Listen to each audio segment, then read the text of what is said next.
परिचय पाउँ न। म राम नरेश यादव, जनता समाजवादी पार्टी नेपाल पर्सा निर्वाचन क्षेत्र 1 प्रतिनिधि सभा सदस्य उम्मेदवार। तपाईँको अहिले चुनावी माहौल कस्तो छ र? जनता समाजवादी पार्टी नेपाल मधेस जनविद्रोहबाट जन्मेको पार्टी हो। सदियोंदेखि वञ्चितीकरणमा परेका वर्ग र समुदायको उत्थानको लागि र राज्यबाट उपेक्षित वर्गको लागि सङ्घर्ष गर्दै आएको पार्टी हो।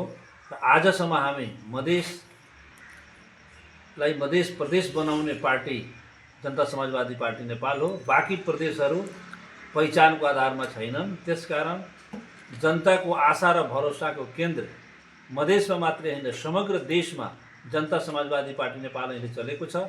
र पर्सा जिल्ला निर्वाचन क्षेत्र नम्बर 1 मा म 30औं वर्ष समाजसेवामा लागेको व्यक्ति हो र निरन्तर राजनीतिकमा इमान्दारीका साथ पार्टीको सिद्धान्तप्रति आस्था राखी जनताको सेवा गर्दै आएको छु।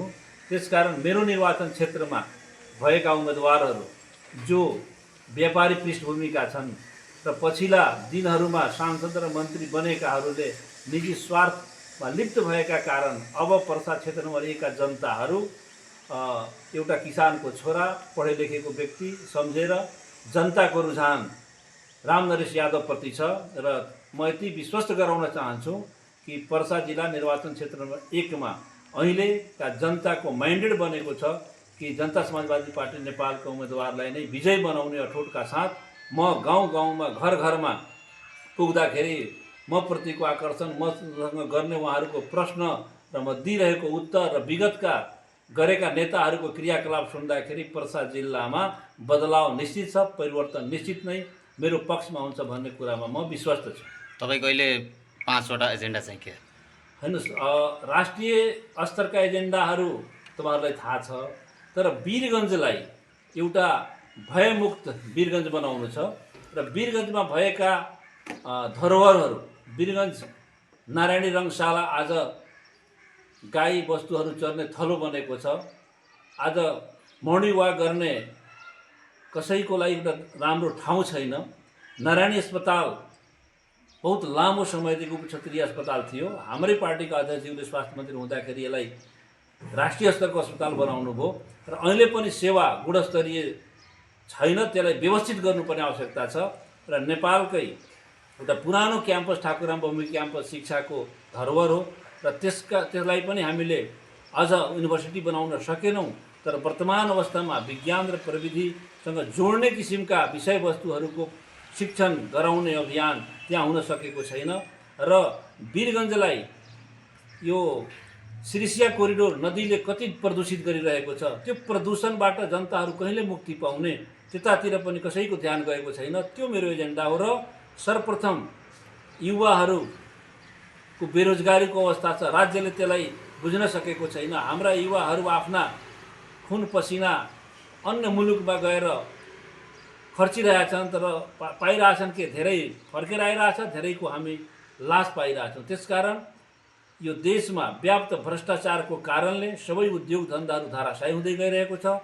त्यसकारण र यो यथार्थमा ग्रासरुटको अवस्था हो। तर यसलाई परिवर्तन गर्नको लागि शिक्षा गुणस्तरीय हुनुपर्छ, स्वास्थ्य सेवा उच्च स्तरको हुनुपर्छ, युवालाई रोजगारी हुनुपर्छ र समाजमा सुशासन, सामाजिक न्यायको अनुभूति जनताले नगरेसम्म विकास सम्भव हुँदैन। यिनै विषयवस्तुका साथ यस्ता धेरै विकृतिहरू छन्, धेरै अहिले गर्नुपर्ने कामहरू छन् जो अहिले मात्रै भनेर साथ हुँदैन। तर मुख्य रूपमा वीरगञ्जलाई एउटा सफा सुन्दर सहर बनाउन र यहाँका युवालाई रोजगार सृजना गर्न, महिलालाई आत्मनिर्भर बनाउन र यहाँ रहेका विभेदहरूलाई अन्त गर्न सकियो भने मात्रै वीरगञ्ज जस्तो हुन्छ। नेपालको प्रमुख प्रवेशद्वार भए पनि यहाँ आउने विदेशी पाहुनाहरू वीरगञ्जलाई हेर्ने दृष्टिकोण कस्तो छ, मुखले यहाँ वीरगञ्जलाई ठुल्ठुलो बनाउने अभियानहरू आए तर यथार्थ रूपमा कार्यान्वयन हुन सकेन। वीरगञ्जकै गौरवका योजनाहरू जीर्ण अवस्थामा छन्, ती योजनाहरूलाई सफल बनाउनुपर्छ। कृषि औजार वीरगञ्ज चिनी कारखाना जो हाम्रो नगदे बालीको रूपमा हामी बच्चा हुँदाखेरि त्यो एउटा आमा बुवाको आएको स्रोत थियो। तर आज यस्ता उद्योगहरू कुन सरकारको पालामा ध्वस्त भयो? बहुदलीय प्रजातन्त्र आएपछि सबै सरकारी उद्योगहरू बन्द भए, त्यसको दोषी को हुने? त्यसकारण त्यसका दोषी नेपाली काङ्ग्रेस र नेकपा एमाले हो र मुख्य रूपमा हाम्रो यो नेपालकै बाधक पार्टी भनेको यो दुई पार्टी हुन्। त्यसकारण यी दुई पार्टीबाट जनता आजित भइसकेको छ र संघीयताको कुरा गर्ने, समानुपातिक समावेशिताको कुरा गर्ने, धर्मनिरपेक्षताको कुरा गर्ने, पूर्ण समानुपातिक निर्वाचन प्रणालीको कुरा गर्ने र प्रत्यक्ष जनताबाट निर्वाचित कार्यकारी राष्ट्रपतिको कुरा गर्ने पार्टी भनेको जेनजी पुस्ताभन्दा अगाडिको हाम्रो यो एजेन्डा हो। त्यसकारण जेनजी पुस्ताले ल्याएको माग जनता समाजवादी पार्टीको माग हो र यो मागलाई सम्बोधन गराउनको लागि यस अहिलेको निर्वाचनमा जनता समाजवादी पार्टीको सांसदको सङ्ख्या बढी हुनु आवश्यक छ र त्यसकारण हामी आदरणीय मतदातामा अनुरोध गर्दछौँ कि अहिलेको चुनाव साधारण चुनाव होइन, यो सामान्य चुनाव होइन, बहुत विषम परिस्थितिमा भइरहेको चुनाव हो।